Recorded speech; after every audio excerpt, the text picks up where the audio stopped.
Hello everyone, today is 15th of April, now it's 15 to 12, middle of the day by Moscow time. I'm Levan Gudadze and this is my first update for a day in which I will share all the main news that are making headlines in Russian media outlets and Russian language pages on different internet platforms.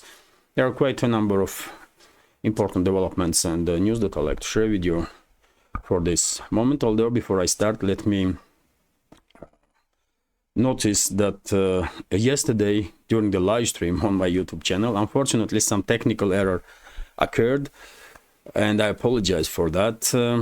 Live stream was cut little earlier than I ended the stream. I was continuing talking about some stuff for another at least 5 minutes and I didn't realize that I was not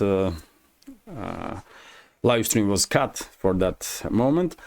Well, unfortunately, these technical issues happen time to time. I will deal with it. I will definitely deal with it. And hopefully for next live stream on this Wednesday, things will work out okay. And dear friends, if you have any questions, if you want to talk about some specific topic that you are interested, not necessarily about news and politics, it might be about life in Russia, any question really. You can send question through PayPal, Boosty, Patreon, by the way, and during the live stream itself through donation alerts. All the links always are on the videos in the description box and the pinned comments. And of course, I will try my best to answer to those questions. If there is a necessity to conduct some research to learn some more about topic, I will do so. And as I said, I will try my best to share with you as informative, to give you as informative answer as I can. Okay, that's been said. Let's talk about news now. And there was no reports about some crucial changes on the line of contact when it comes to a zone of special military operation. Although I noticed that yet again new wave is beginning. Among military experts, among military channels and some media channels, independent media channels, about this upcoming, according to them, Russian offensive operation in Kharkov direction. Why Kharkov and no Sumy or Chernigov? I don't know. I shared before in previous updates my take on this topic of so-called Russian large-scale offensive towards Kharkov or any other region. I'm skeptical that this large-scale offensive will take place right now, at this point, because the Russian armed forces quite successfully are using a current strategy of active defense and demilitarizing Kiev regime forces on daily basis. And I just don't see any objective reason why should Russian armed forces change their strategy right now, before Ukrainian armed forces, so-called Ukrainian armed forces, are still somewhat capable entity, and before Kiev regime is not yet in the place to capitulate. But I believe at some point in the future, it may be in 1 month, 2 months, 3 months time, or maybe even after 5 months or a year, at some point, Kiev regime forces will definitely collapse. Kiev regime itself will be in a situation when there is only one option for them left, capitulation. And I believe for that moment, Zelensky will not be a leader of a Kiev regime. There will be some other people in charge in Kiev. And when this situation will emerge, when Kiev regime forces are collapsing, when Kiev regime is ready to capitulate, then Russian side will conduct some decisive actions, because at that point, due to Russian large-scale military advances, there will be as less casualties as possible, because even if Kiev regime capitulates, we should keep in mind that not all units, especially neo-Nazi units, will obey orders to lay down arms. And therefore, some skirmishes will occur even after Kiev regime will capitulate, and even after Ukrainian armed forces in general will collapse. Some units will continue to do their criminal activity. And therefore, some skirmishes will take place, but in general, casualty numbers will be as low as possible. destruction on the ground will be as low as possible, and this is definitely one of the main tasks of Russian armed forces, to minimize casualty numbers and to minimize damage on the ground, because whatever have been damaged, by the way, during the special military operation, of course, has to be rebuilt, and who's gonna pay for that? We're gonna pay for that, isn't it? Russian citizens through our taxes and Russian Federation. And therefore, it does make all the sense to try and maintain current line of contact as long as possible, demilitarize Kiev regime, force to capitulate, force Ukrainian armed forces to collapse, and only then conduct some decisive moves when it comes to large-scale advancements. After all, I said many times before that once this conflict will end, Ukraine, in my reading of the big picture, will be divided. Vast majority of Ukraine, modern Ukraine, will be controlled by Russian Federation, and western regions of Ukraine most likely will end up under control of NATO. And by NATO, I mean, first of all, of course, Poland, Hungary, and Romania. Those countries will most likely have a claim on certain areas of western Ukraine that used to be part of these countries. In case of Hungary before First World War, in case of Romania and Poland before Second World War.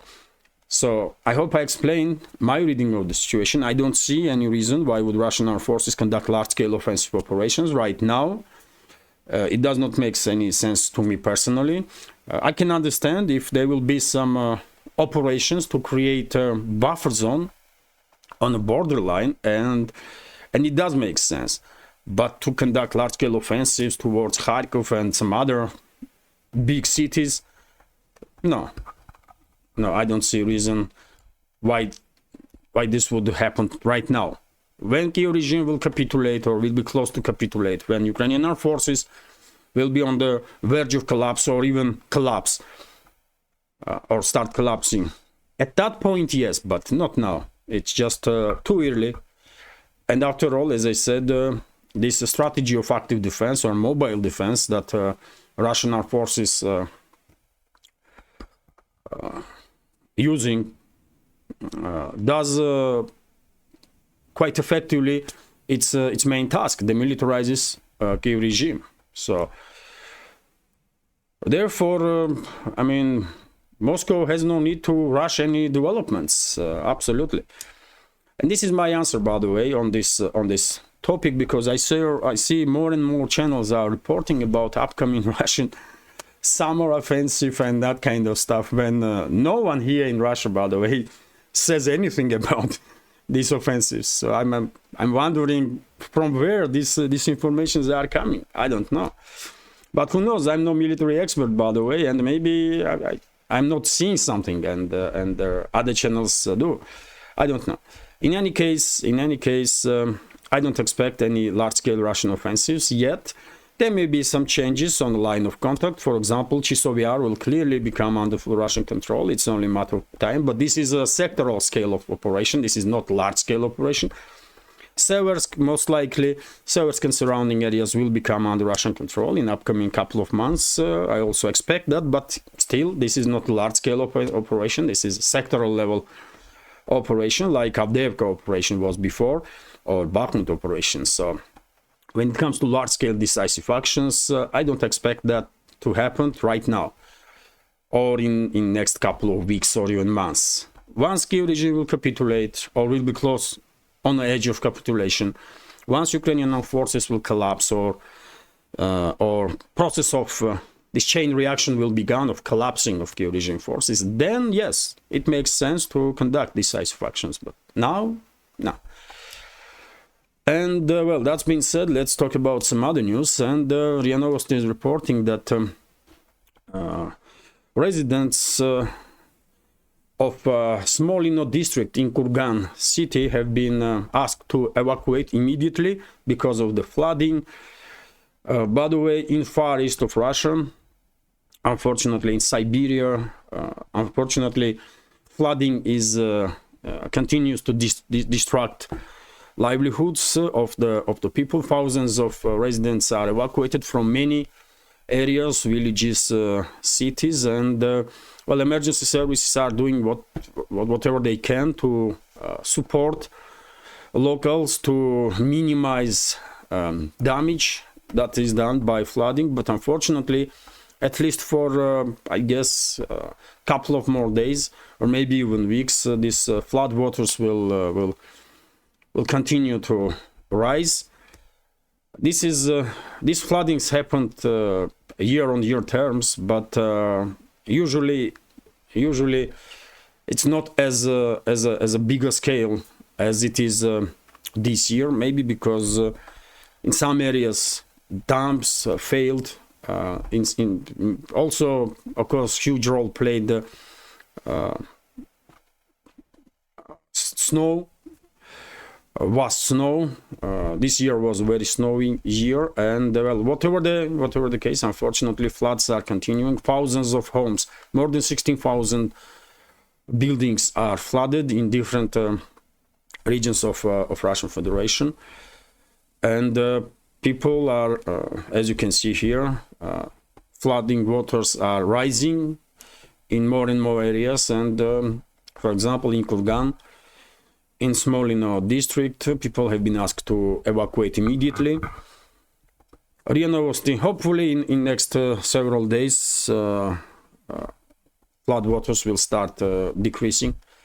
RIA Novosti is reporting that Russian armed forces conducted precise strike on location or point of concentration of French mercenaries in Slavyansk.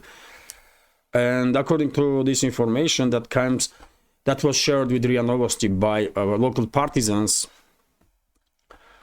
Russian partisans in area or pro-Russian. These French mercenaries were operating with the Caesar self-propelled artillery gun. They deployed this weapon system to Slavyansk area, and well, Russian military intelligence find out about it, probably with help of Russian partisans, and precise strike was conducted. Most likely these French mercenaries were just disguised as mercenaries. In reality, probably they were French militaries. Macron gonna have a hysteria, by the way, when he learns about it. Vzglyad newspaper is also reporting that Russian armed forces destroyed yet another air defense system of Kiev regime, Western-made air defense system this time, Iris-T, which is German-built, I believe, quite capable air defense system. And yesterday afternoon I shared on my Telegram channel video of destruction of this air defense system. If you are not subscribed to my Telegram channel, by the way, it's free subscription, and Telegram channel is a good addition to main channels, video updates on YouTube and Rumble, and therefore please consider to subscribe. I share on daily basis. I post like tens of news, and you may find it interesting. Link is under this video in description box and in the pinned comment. Link to my Telegram channel. And well, let's continue. This is also very important news, by the way. I spoke about it during the live stream yesterday also. RT is reporting that Ukrainian ministry reveals illegal weapon risks.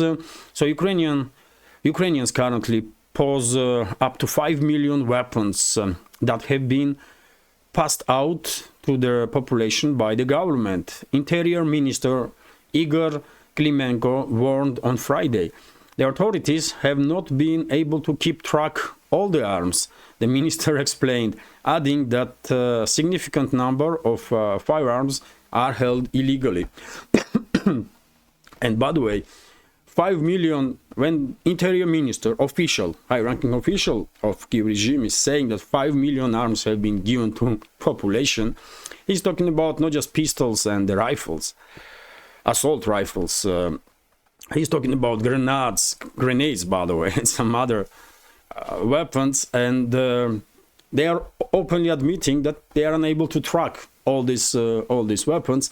And can you imagine how many of those weapons have already been sold on the black market, and how many of those arms already are in hands of terrorist groups all around the world, and in hands of criminal organizations, criminal gangs, drug cartels, and so on. And if you are living in Europe, and if you notice rise in crime when firearms have been used, then most likely those firearms came from where? From Ukraine. This was expected, by the way, and things only gonna deteriorate as time goes by. The Russian side was warning West not to deliver to Kiev regime weapons, not to support this terrorist mass murderers, neo-Nazi regime. Western leaders did not listen, and well, Western states will now see consequences of the actions of their leadership, including in terms of rise of crime, when firearms and some even more devastating weapon systems have been used. RT is reporting now, of course, another big topic, which is Middle East, of course, and recent escalation between Israel and Iran. And RT is reporting that UN Secretary General Antonio Guterres has made a comment on this issue, and basically he condemned both the bombing of the Iranian consulate and the Tehran's retaliation against Israel. Interesting take. What Iran did wrong? I mean, what you are condemning exactly? Does Iran has a right for self-defense or what? Many people will find it difficult to understand what Guterres even means. I mean, he can call for the escalation. We will all understand that. But to condemn Iran for defending itself? Come on now. But, you know, we all know, by the way, UN is a failed organization. Unfortunately, there might was some high hopes on UN when this organization was created after Second World War, but nowadays it's a joke, man. It's a joke, and I mean, we have proof of that every single day. Gutierrez cannot say anything when it comes to actions of the Netanyahu and his criminal government, his genocidal government. But he is, you know, quite open to criticize Iran for self-defense. I mean, you know, after all, it's Israel that attacked Iran, and then Iran responded. But anyways, I mean, let's continue. Vzglyad newspaper is reporting that Israeli armed forces, Israeli defense forces shared with public information about number of drones and missiles that Iran used to conduct its retaliatory strike. And according to IDF, Iran used more than 200 drones and different type of missiles, cruise missiles, surface-to-surface missiles, and so on. And simultaneously, by the way, Tzahal is sharing this information that Iran used little over 200 weapons to conduct this retaliatory strike. But Western media outlets are going wild, by the way. They love this. And they are publishing information about some crazy numbers. For example, ABC reported that Iran launched 400 to 500 drones and about 150 missiles. Some crazy numbers. I wonder if ABC, this is US propaganda outlet, isn't it? I wonder if they have any more or less adequate editor-in-chief there. Because, I mean, how are you going to report this crazy stuff, man? Someone has to check what these so-called journalists on ABC and other propaganda outlets in the West are talking about. It's just, I mean, it's not even laughable at this point, but, you know, for clicks, they're doing it for clicks and for views and stuff. I mean, that's a clickbait. But Iran launched 500 drones. What you are talking about? Ask Israel, they will tell you. According to Sahal, it was just about above 200 drones and missiles combined. But what is important, of course, it's not about numbers, it's about ability of Iran to strike back if necessary. And in these terms, of course, this Iran is, in terms of optics, Iran is definitely in a better position right now. But in terms of optics, Iran had a victory over the Netanyahu's government, because Netanyahu's regime was condemned by entire world, directly or indirectly, but the Israeli government was condemned for striking diplomatic mission. By the way, this is a crime. It's a crime. You cannot act this way, but of course Netanyahu don't cares about that. And simultaneously, well, Iran was supported, diplomatically speaking, worldwide, maybe with the exception of some countries in the collective West. But Iran's reaction, this retaliatory strike, was understood wildly in this world, because everyone knows that if you are under attack, you have every right to defend yourself. That's quite simple stuff. RT is reporting that, according to Axios article, Biden, president of US, told Netanyahu that US will not support retaliation against Iran. Now media is reporting about possible Israeli strike on Iran, and it seems like not everybody in the collective West, in the ruling class of the West, on same page when it comes to further escalation in the Middle East. I believe there are some internal confrontation among the ruling class of the West. Some groups are for further escalation, some groups want regional war there, and if you remember, I spoke about this quite a number of times before.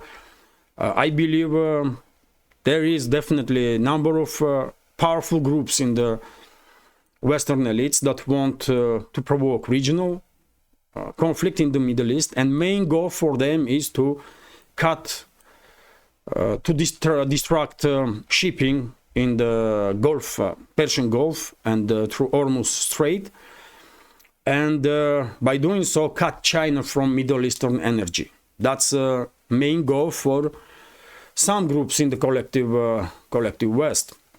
And of course we all know that Persian Gulf, I mean, vast majority of oil and gas from Middle East is exported through Persian Gulf and Hormuz Strait. I mean, it's a well-known fact.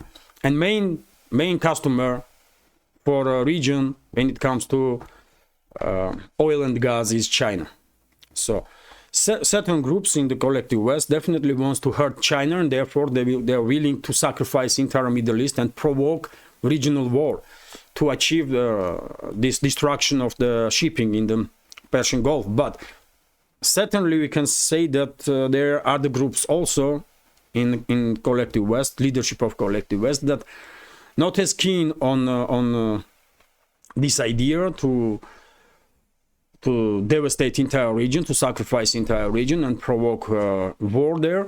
And therefore maybe this is the explanation why Biden, for example, told Netanyahu that US will not support if Israel will now further escalate with Iran. That clearly some kind of internal confrontation is going on among the ruling class of the West. They are not united as some may think. And by the way, according to New York Times, and RT reported about article in New York Times, according to which Netanyahu called off retaliation strike after speaking to Biden. And if this is the true information, if this is the case, then, there will be no, I hope at least, there will be no regional war in the Middle East. Let's hope so. Let's hope so, because regional war will devastate not just Middle East, but entire world, by the way. Entire world. Can you imagine state of the world economy, for example, if Persian Gulf is no longer available for export of the oil and gas, for example, from the region? Can you imagine how devastating that would be for the world, by the way? If you take into account that Middle East is a major supplier of oil and gas to the world. And that's economic. That's in economical terms, but of course, in humanitarian terms, any war is devastation. And a regional war in Middle East will, of course, will be a huge tragedy. We're already seeing tragedy in the Gaza Strip. So can you imagine what regional war will do, how devastating that would be? But still, by the way, even though, according to New York Times, Netanyahu called off a retaliatory strike, Israeli military has presented a range of options to the government on how to respond to recent Iranian retaliatory strike. Israel's Defense Forces spokesperson Peter Lerner told the journalists on Monday, as reported by ABC News. ABC News again, man. So even though New York Times is reporting that Netanyahu called off strikes on Iran after speaking with Biden, IDF is preparing plans being introduced to government, and anything may happen. Anything may happen. As I said, the Western ruling class is divided, and there are certain very powerful groups that want a regional war there to cut off China from Middle Eastern energy sources, and they may, you know, they have close ties with Netanyahu, and they may manage to provoke this regional war. Let's hope not, but it is possible. And for example, this talking head is definitely puppet of these powerful groups that are in the West that want this regional war in the Middle East. I'm talking about John Bolton, of course. He has been used as a puppet for quite a long time by these powerful groups, and he is now openly calling Israel to conduct strikes on Iran's nuclear facilities. And as I said, he is a talking head. So we can imagine that this message is coming not from Bolton himself, but from these powerful groups that are pulling the strings in the West and want regional conflict in the Middle East to, as I said, cut China from Middle Eastern energy sources. And well, let's hope they will fail. Let's hope they will fail. But risk that Netanyahu's regime will provoke further escalation, and eventually region will be engulfed in the war, is quite high. Still, Interfax is reporting that Iran, by the way, and when it comes to calls to Israel to strike on nuclear facilities in Iran, high-ranking officials in Tehran already made statements that if Israel will attack Iran's nuclear facilities, then Iran will retaliate in the same manner and will attack Israel's nuclear facilities. So this is a sword with the double edges. Extremely dangerous stuff, by the way, is going on, and let's hope some adequate people among these powerful groups in the West will prevail, and they will not allow Netanyahu and his criminal government to provoke regional war there. And also Interfax is reporting that Iran promised more devastating retaliatory strike if Israel will continue escalating with Iran, and if Israel will commit another mistakes in quote. Of course, what Israel did was a crime. It was not mistake, by the way. You cannot conduct strikes on diplomatic missions. It's clearly a crime. Act of war. It can be seen as act of war easily. So warnings from Tehran, and not surprisingly, really, because Iran already proved that it is very much capable to conduct a retaliatory strike at any point in the region.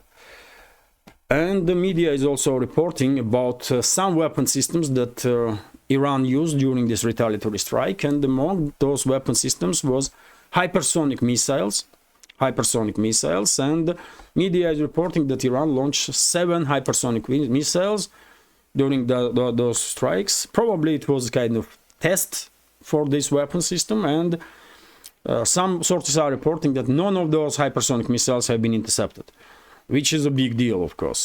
Which is a big deal because, well,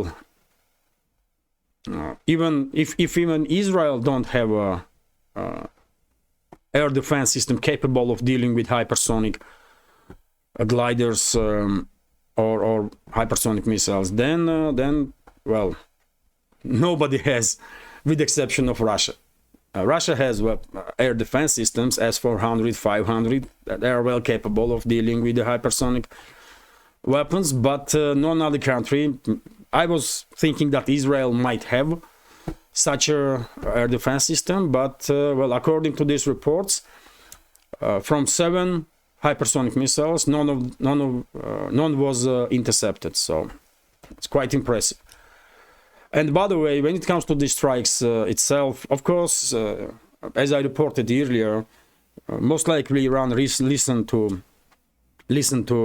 friendly states.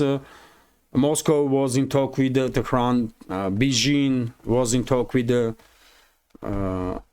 Tehran. New Delhi, by the way. Other capitals of BRIC nations, of course, South Africa, Brazil, and other countries, by the way, other friendly nations to Iran, and I believe all of them were recommending to conduct a retaliatory strike in a limited manner, not to give Netanyahu and his government additional chances to provoke regional war, and Iran's strike definitely was quite limited.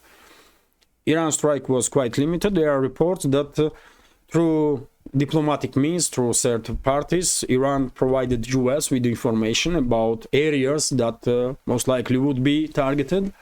Of course, US provided this information then to Israel, and the Israeli government makes sure that these areas are empty from people.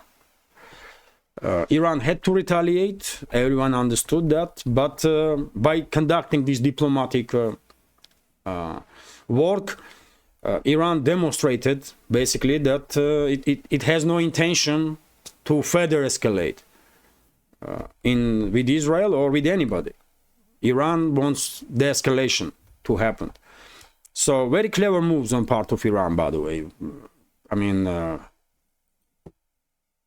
they act very responsibly as a responsible and serious adults, let's say, as adults in the room, and well, world sees this. RIA Novosti is reporting that, well, as I just mentioned, Moscow commented on escalation between Israel and Iran. New Delhi commented on the topic. Both capitals, of course, called for the escalation. Same was done by China. Chinese leadership called for the escalation, and every other country, by the way. No one wants regional war to happen. No one from sane people wants regional conflict to happen, regional war to happen in the Middle East. We all understand that. Vzglyad newspaper is reporting that, well, France and Serbia are close to reach agreement on supplies of French Rafale fighter jets to Serbia.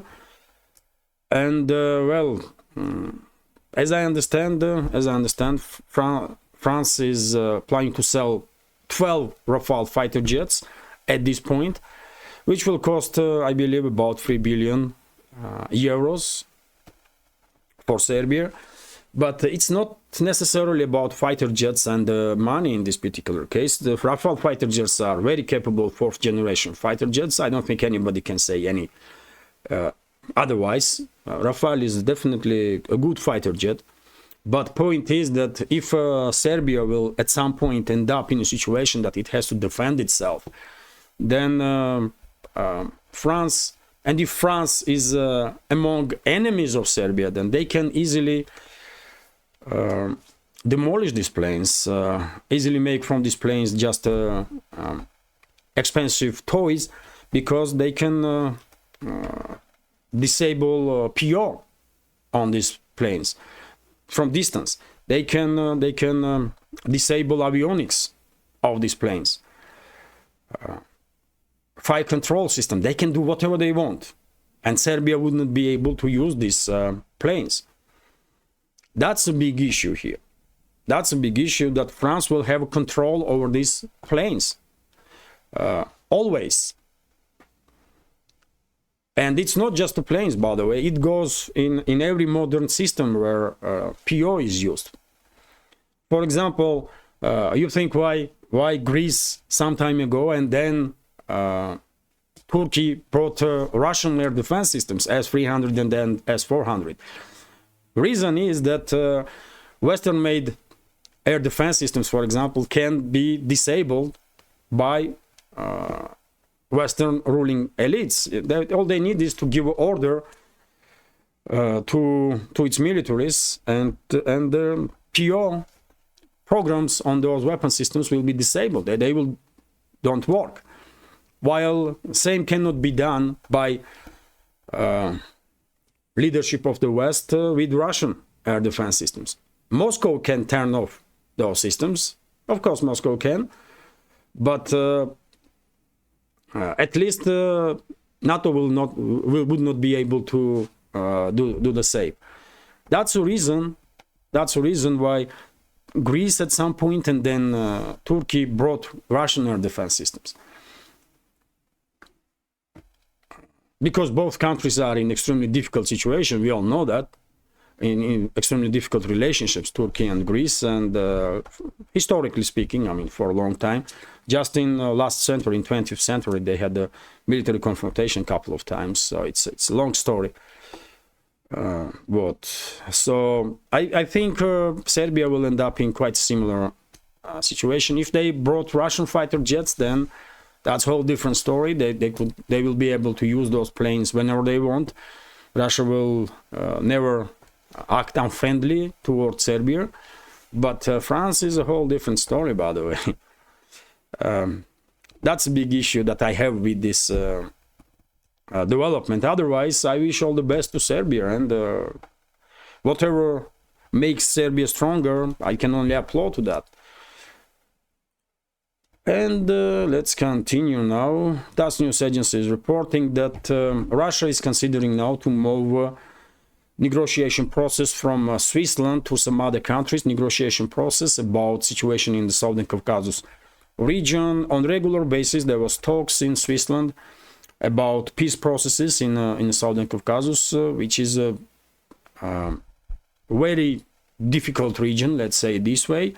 And because Moscow no longer sees Switzerland as a neutral state, and Maria Zakharova, official representative of Russian Foreign Ministry, was quite clear about it. She said that Switzerland is basically part of anti-Russian coalition and acts against Russia. Switzerland joined all the anti-Russian sanctions, by the way, all of them. And this is, of course, not the policies that neutral states should conduct. It's just too obvious, isn't it? And therefore, Moscow is now in talks with some other countries, and several of them already shown interest to host negotiation processes on Southern Caucasus region, and most likely that's what's gonna happen before end of this year. Negotiations from Switzerland will move to some other countries that are neutral and are at least not in an anti-Russian coalition. Significant development, by the way. This is clear message to entire world that well, Switzerland can no longer be seen as a neutral state. Very unfortunate, but it is what it is. It's a Swiss government that create this situation. And by the way, also I will end this update on this news. Prices on aluminium and nickel in London Steel Exchange rise to 9%. And you know why? Of course you know, because Washington and London impose sanctions on Russian metals and banned, basically they banned to import Russian metals in US and UK, and that's a reaction, by the way, understandable, expectable reaction of the of the market. Prices are rising and will continue to rise, I believe, because now US and UK will buy very same Russian metals through third parties. That's what's gonna happen, by the way, isn't it? Very same story we see when it comes to energy supplies to Europe. Many European states refuse to buy Russian pipeline gas and are buying Russian LNG now and paying more. I mean, honestly, man, these steps that Western so-called elites are making clearly, I mean, not just counterproductive, but are harming economies of the West. But unfortunately, there are no one there to challenge them and to say, no, what the hell are you doing, you know, and why? But it is what it is, man. It is what it is. Probably we will see these kind of stories more often in upcoming months and years when Washington, London, and Brussels will continue this crazy policies of banning basically everything or sanctioning everything. Blin. It is what it is, man. That's the times that we are living, you know, crazy times. And well, I will end this update right now on this story. Hopefully you will find this video interesting and informative. And if so, please click that like button and leave some commentary just about anything. This is the only way we can influence the algorithm to reach wider audience. Likes and comments, and for very same reason, if you can, please share links to my videos with your friends on any of the platforms that you are actively using. And finally, if you think this channel is interesting, useful, informative, and deserves to exist, please consider to support my work with small donations through PayPal, Boosty, or by subscribing to my Patreon page. All the links under this video in this description box and in the pinned comment. Have a great day and take care.